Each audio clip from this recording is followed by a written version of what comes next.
This is Lewis Hart for Boxing Social in association with Empire Fight Store and Forged Irish Stout. Delighted to be joined in a random location, a Starbucks in London Bridge. But I am very, very delighted to be joined with the new British and Commonwealth middleweight champion, Nathan Heaney. It's me saying that, and it's been a couple of days now, all sunk in. How are we, mate? How's things? Yeah, fantastic. It's a random place down here. But I went to Talk Sport this morning with Alan Brazil and Gabby Amagro, and it was great. It's like really, really good. But in terms of with you saying that, British champion, and obviously still the WBA Continental champion, it's brilliant, absolutely brilliant. We're just talking off camera about this sort of media tour you're having today in London, being on TalkSport, going on George Groves' podcast later. How have you enjoyed all this sort of, not new fame in a way, but all this sort of the media tour that you're having? No, it's just been nice. Like I said to you before, it's nice to finally click on a video and it's not all negative. It's like in fact, it's been really positive actually. People have been great online in terms of like giving me a lot of credit for obviously the win, because it was a massive step. But in terms of stepping up on paper and stuff, by far the biggest fight in my career. But I think I handled it really, really well in terms of the way I performed. I just listened to Steve Woodvine, and he set out the plan what I need to do, and it just worked. It just worked and it just very thankful for Steve, and obviously thanks him on the night. But it made my night very, I'd say, comfortable. I started to work every second of the fight, and I had to be switched on because Bentley can absolutely bang. But I think that's the perception that everyone had. He was just going to go in there and completely lay me out. Whereas I've been doing this game for a very long time now. Like I've been boxing my whole life, and in them 23 years, only 2 people have put me on my arse, and even then, I was straight back up. So I'm to quote something I've said before, I'm tougher than a stale oatcake. So it all come together on the night. When you reflect on the 12 rounds now, on the fight, your performance, as you said, shocked a lot of people, especially the way that you boxed. You must be sort of delighted when you look back on it now and how well you boxed and the way that you won the rounds as well. Yeah, definitely. I mean, people said they'd never seen that before from me, but I think I showed that in my last fight with Jack Flatley. There was bits. I just probably didn't apply myself as well with Jack Flatley like I did with Bentley. So, but there was glimpses in the Jack Flatley fight of what I could do. But I think because it was Jack Flatley, who was a great fighter, but he probably doesn't get the credit he probably should deserve. People didn't really think it was all that. So, but when you can do the same thing but better with even better opposition in Bentley, I think that's why people were impressed with it. And it's like they'd never seen it before from me. One thing I did want to bring up and mention quite early on is you've done an interview after the fight, and you talked about 10 weeks out from the camp. You sort of envisaged from the top road at Bentley putting you down, and you talked about sort of having a negative mindset in long weeks out to the camp. What was that sort of like to switch that mentality, and was it hard to sort of start believing in yourself in a way that you can actually beat him? Yeah, because obviously the last fight I had at the Manchester Arena was against Jack Flatley, and all my supporters were in the upper tier. So yeah, it's a weird one because I'd accepted the fight. It's going to be very, very tough. It's going to be very, very tough to obviously.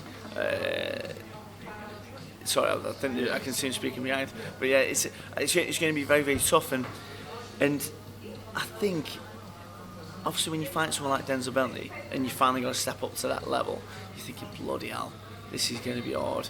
And I'd sparred. I think it's about 12 weeks before the fight. Henry Wharton brought George Davey down with me to the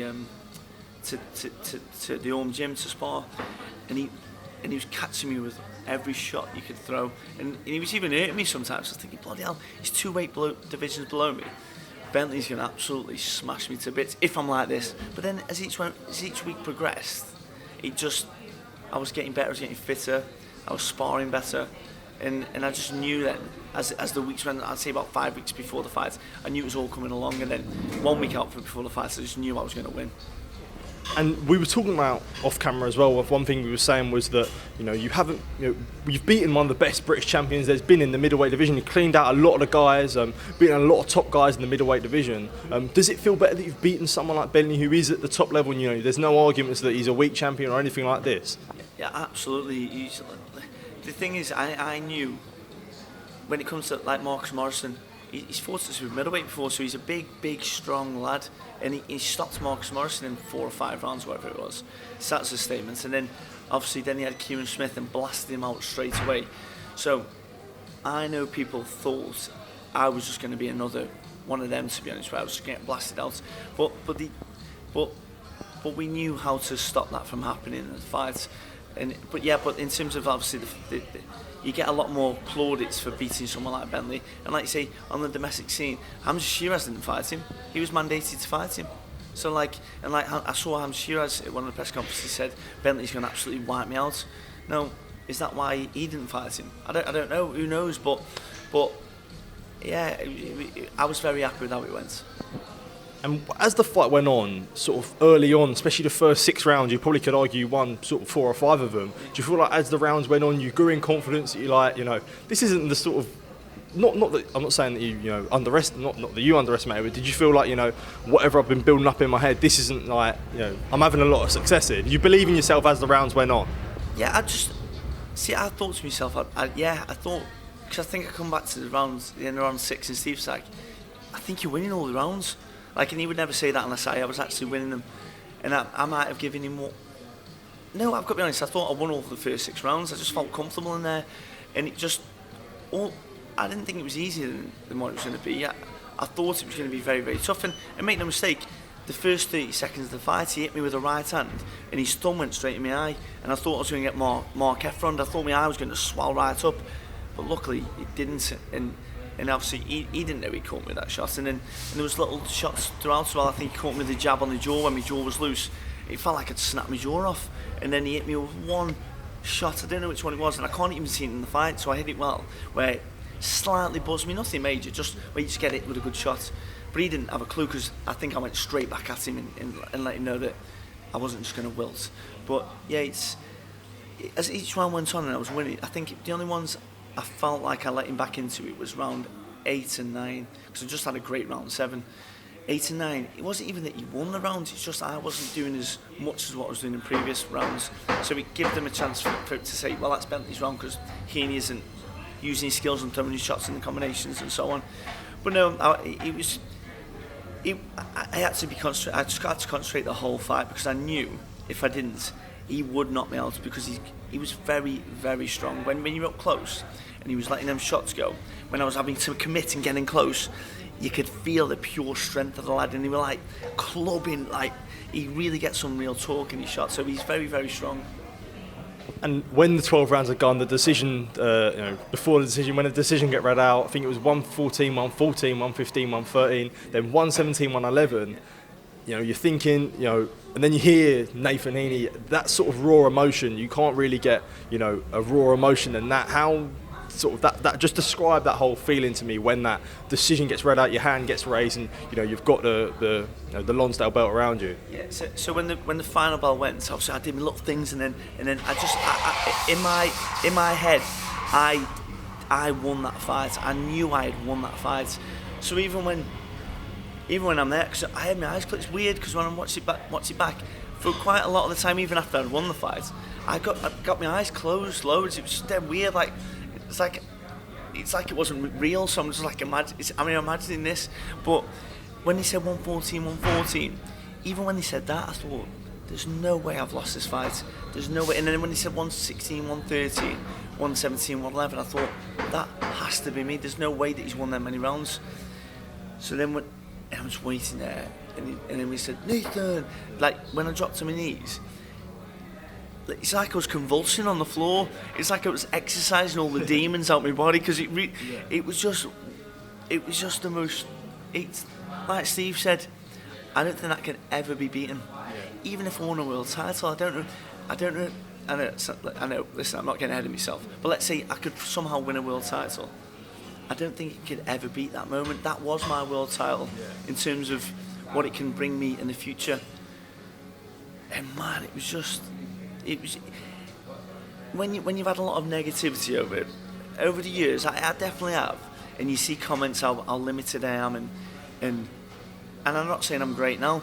It was just a good performance, but it just felt so good to finally be legitimised as a good fighter. So and like I say, I'm the British champion now in the middleweight division, which is a very tough division to have the title in. what you mentioned there, it was quite interesting when you said that, you know, this moment would be very, very difficult for it to get beaten. Is it important to accept that? Because I think of what Chris Smith said, you know, beating Lawrence Okoli at the Vitality, I'll have to accept that it's very rarely I'm ever going to get a feeling like that again. Do you feel like that's something to accept, that, you know, this feeling I'm going to get, this sort of that moment is something that, you know, that is how it feels at the top level? It's important to accept that? Well, yeah, you would think it'd be nice. It's nice to think you could have that again.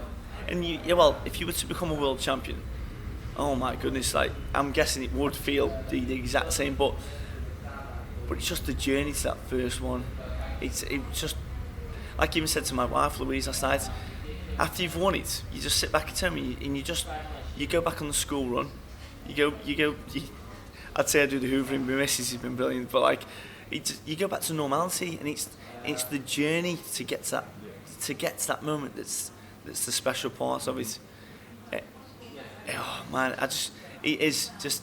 I'm thinking back to it now, and just envisioning when I dropped to my knees and stuff, and then Steve's very calm, but even he lost it that night. He was jumping all around the ring and just give me a big hug, and it's just like two blokes from Stoke-on-Trent had done something that had never been done before in the middleweight division, and only two other people have ever done in Stoke-on-Trent professional boxing. So it was magical. And like, on the way, I keep waffling.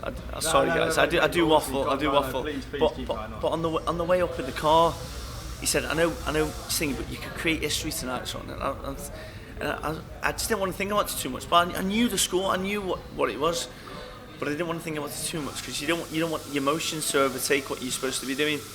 But I was very calm when it come down to it. Like, in the changing room, it was deathly silent. Now we have no music playing, and I even saw a video of me doing the warm-ups on just shadowboxing, and it was silent. I'm thinking, bloody hell, like that should make you more nervous, really. But it's because all I'm thinking about is I can't wait for Delilah. The first music I want to hear that night is just Delilah, because when that kicks in, and I've said before, when you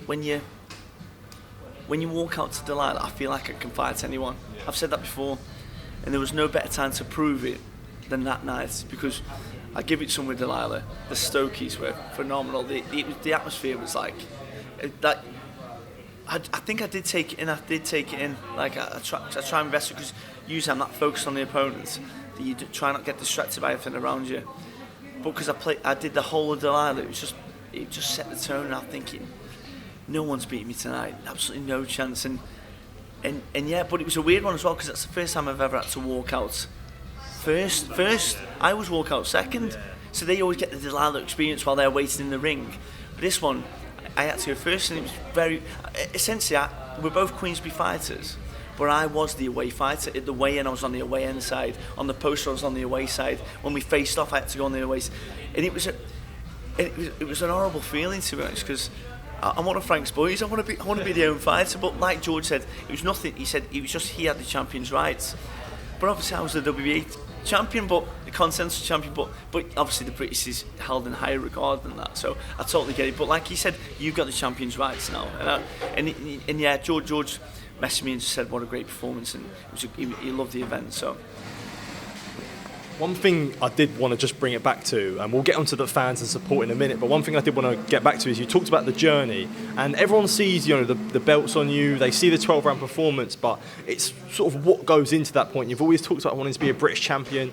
You know, the journey to get to that, how special sort of has this journey been? Sort of, just like I said, you're just sort of a lad from Stoke that's achieved his dream, and this journey of becoming that. How much of an emphasis, that's the part that you really enjoy, the journey of what took to that 12 rounds on last Saturday night? Yeah, it's amazing. Like,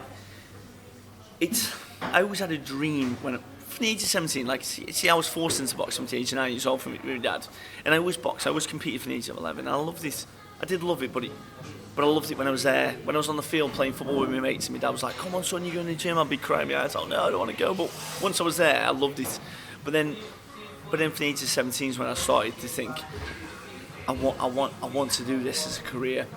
But then I just really underperformed as an amateur. Like, some of my best moments, I went to Denmark and boxed in the Viking Box Cup and did really well and won Boxer of the tournament there and stuff, and showed glimpses of what I could do. But I just never really did anything as an amateur at all. So when I retired as an amateur at the age of 26, I was never to put a pair of boxing gloves on ever again. So I was obviously teaching as well. But then, yeah, something inside me just said, if you don't do this, you might regret this forever. And then, bloody hell, if you'd have said to me 6 years later, I'd be the British champion and won a few belts along the way and create the atmospheres for my supporters that I have, I would never have believed in a million years. So I'm so glad that I decided to obviously do that.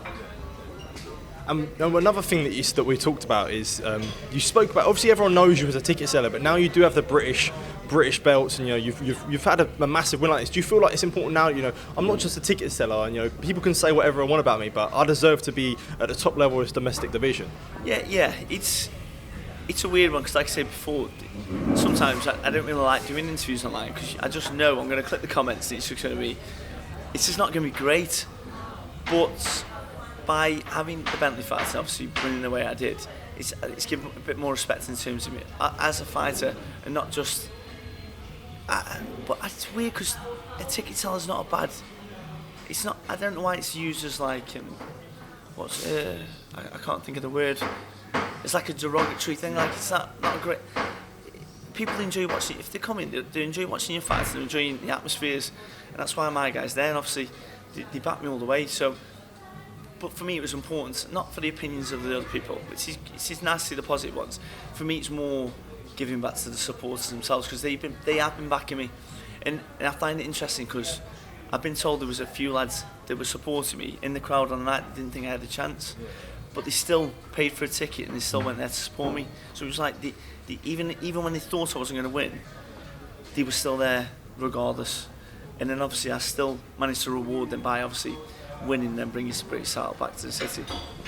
We'll get on to the support because it is obviously a massive thing for you, and everyone saw it on the big stage on Saturday night. But for me, I think I remember personally, I think it must have been your Central Area fight is when I first sort of saw you walking out to Stoke, and the whole support was incredible. To have them supporters really from the start till now, how special is that for you? It's amazing. Just some great lads like Mark Barnsley from Stone. He always brings a massive look of lads with like Fish and Goodwin and all that. And then you got like Pete Rawlinson brings a load of people, and and Keith Nugent, my old amateur coach from the old Sabby Boxing Club. He brings so many people with him, and so many people. Like when I drop my tickets off and stuff, there's so many people that I wouldn't even need their addresses. I just know where they live because I've been to their houses that many times delivering them.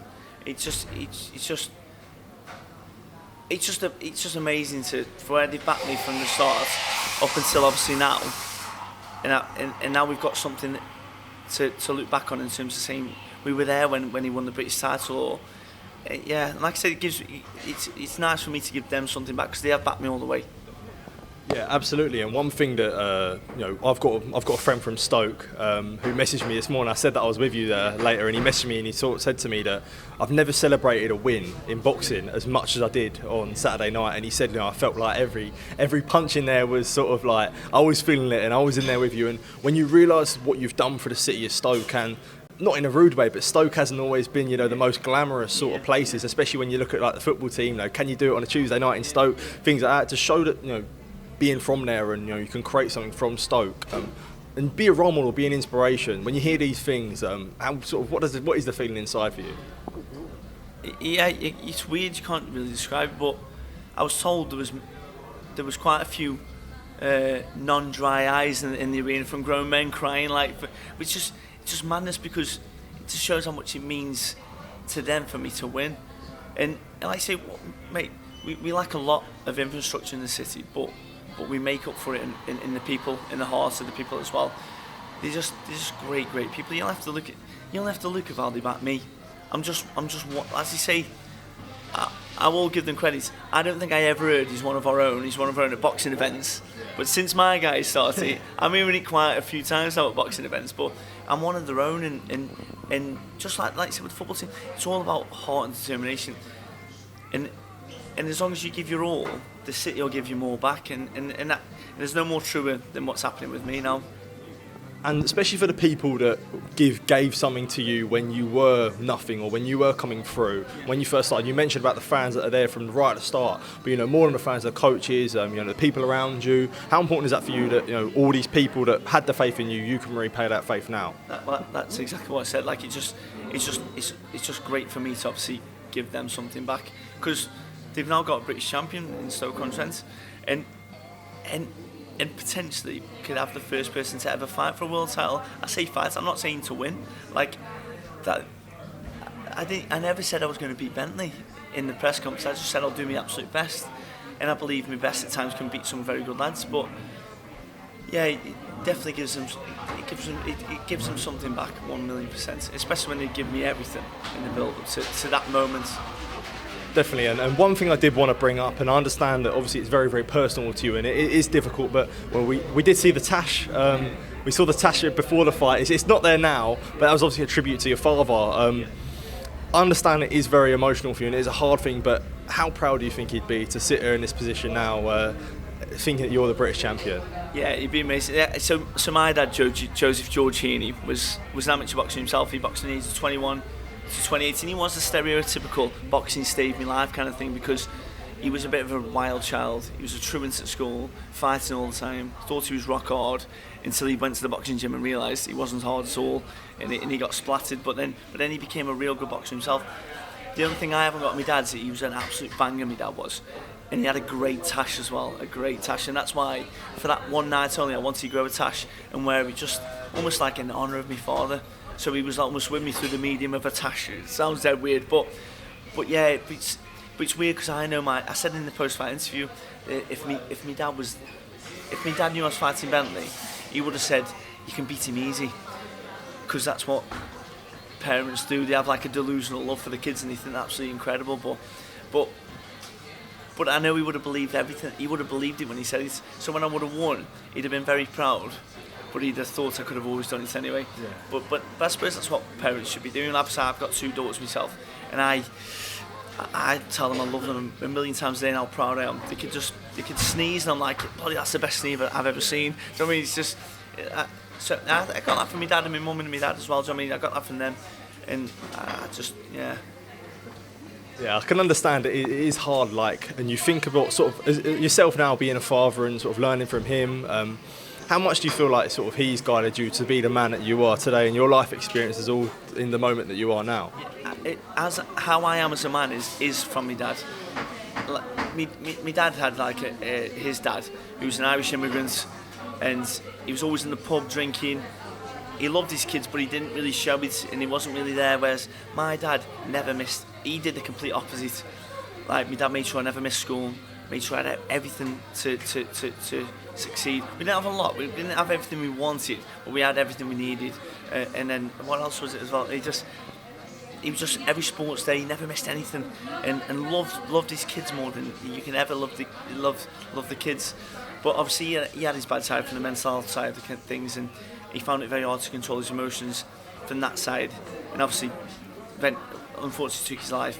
But I've done the same as my dad. I've taken all the best parts of my dad and just removed some of the bad parts as best I can, at least. My dad was very introverted, actually. He'd take a lot to come out and speak to people, but he's a great bloke. But I'm like, although I can be introverted as well at times, I do like seeing people and stuff. Yeah, absolutely. And obviously you sort of mentioned about sort of your dad did taking his life, and obviously November is Men's Mental Health Month, so to achieve such a great feat on something that is very close to you, do you feel like that was quite special to have one of the greatest times of your life in such a meaningful month? Does that make sense? Yeah, definitely, mate. It's what's the date today? It's the 20th. Oh, okay, so in 3 days time, will have been 6 years when I made my debut against Darryl Sharp. It's that month. I mean, I wouldn't say that month in particular made it any more special, but it could have been any day, to be honest. But yeah, it was just. But what made it easier is because it was November, I could get away with the tash. Yeah. Whereas any other month, I couldn't have got away with it. So I could grow it and then obviously say the reason why afterwards. But no, it could have been any day of the year and it would have been just as special. And obviously, when you achieve that moment, was there a time where it was hard for you that you've achieved your life feat and he isn't there to sort of see it? No, I'm a weirdo. I am, in terms of, you know, like people say when someone passed away, I think about them every day. I don't with my dad. It's a bit of a shame, really, because I think that's one of my defence mechanisms. It's a bit weird. I sort of put things at the back of my mind, and just don't think about them at all. So I wish I did think about my dad more, to be honest. But I do have a bit of the greatest father I could have ever had, but I do have a little bit of resentment. Like, I suppose that's the stage you go through when it comes to this kind of thing. Like, I do have resentment in terms of, because he could have seen this. He could have seen this. Everything he always believed in me as a young lad, but becoming a teacher, which he got to see, that was great. He saw me get to graduate, which I knew he would have been, which he was immensely proud of. But then to see but he never got to see what I did as a boxer, when he would have loved to have seen it. He would have been the proudest man in the world. But it is what it is. It is what it is. Yeah, I know it is hard, and obviously you do have a lot of resentment. But for me, like, I don't know, on a personal level, I don't see my dad, and I'm sure there's people in your position who haven't always had their dads around. So for yourself do you feel like you can be a role model for a lot of people, where you can be your own man, and even if your dad isn't always around, you can still develop to be your own man?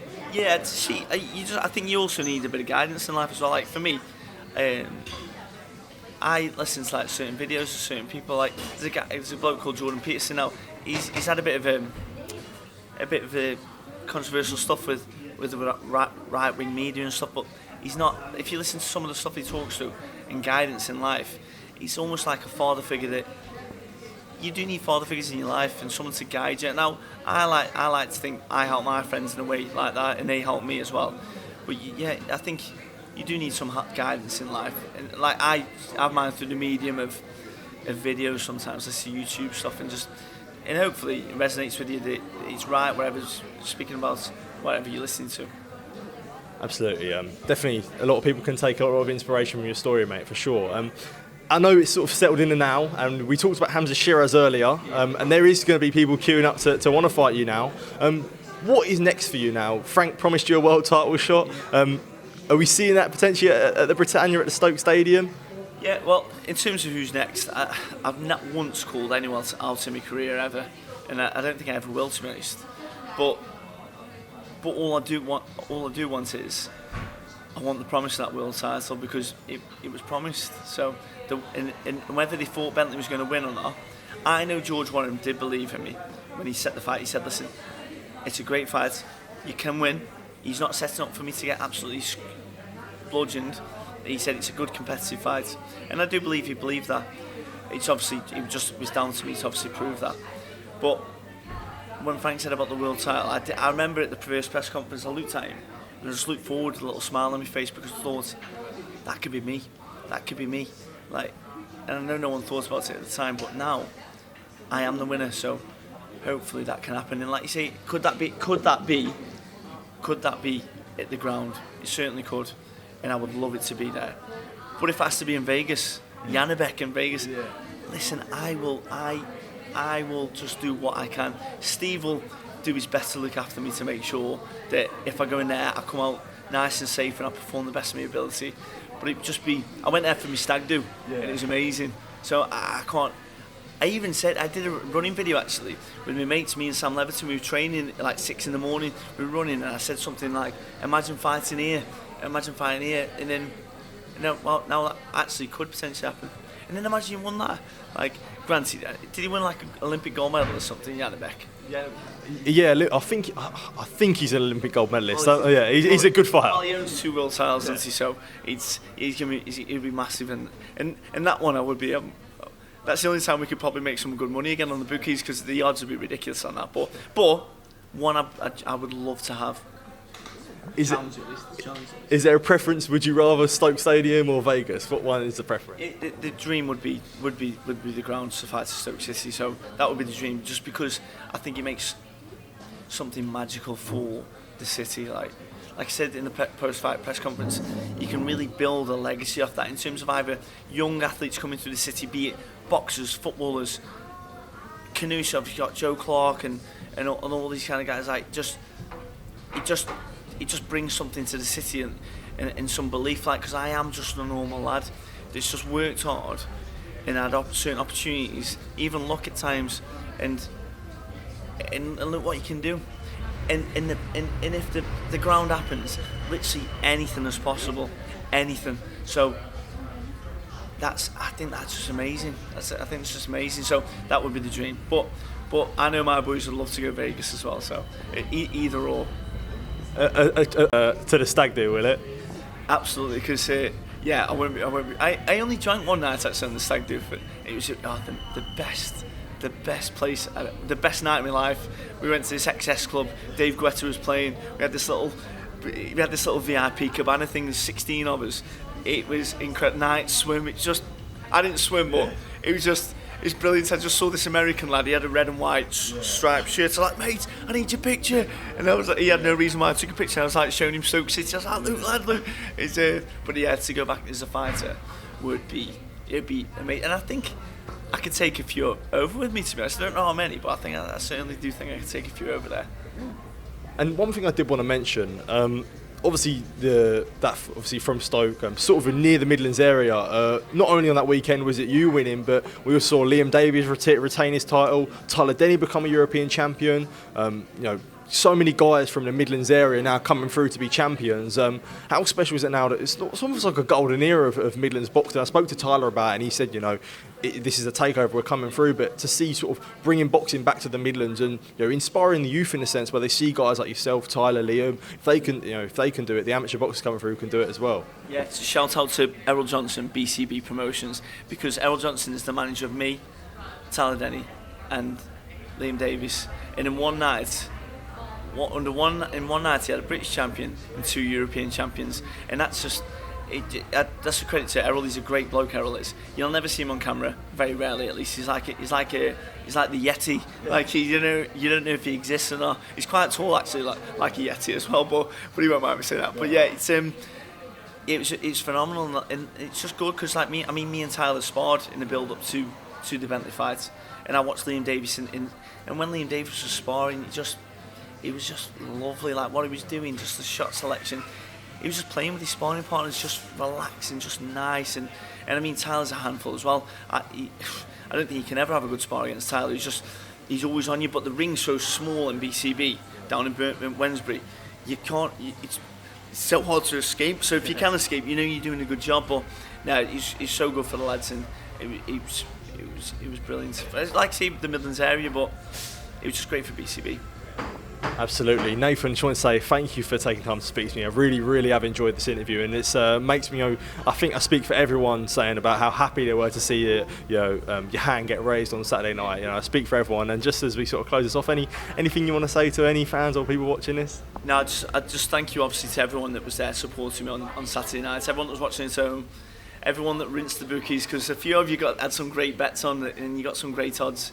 And yeah, just obviously thank yourself, mate, for recording me, for interviewing me, and just thank you guys, and obviously thank you to George and Frank Warren, TNT Sports, for giving me the platform to obviously show a little bit of what I can do, and yeah, let's see what happens in the future. Absolutely, Nathan, top man, really appreciate it. Enjoy the rest of what this day holds for you, mate. Appreciate it, mate. Thank you.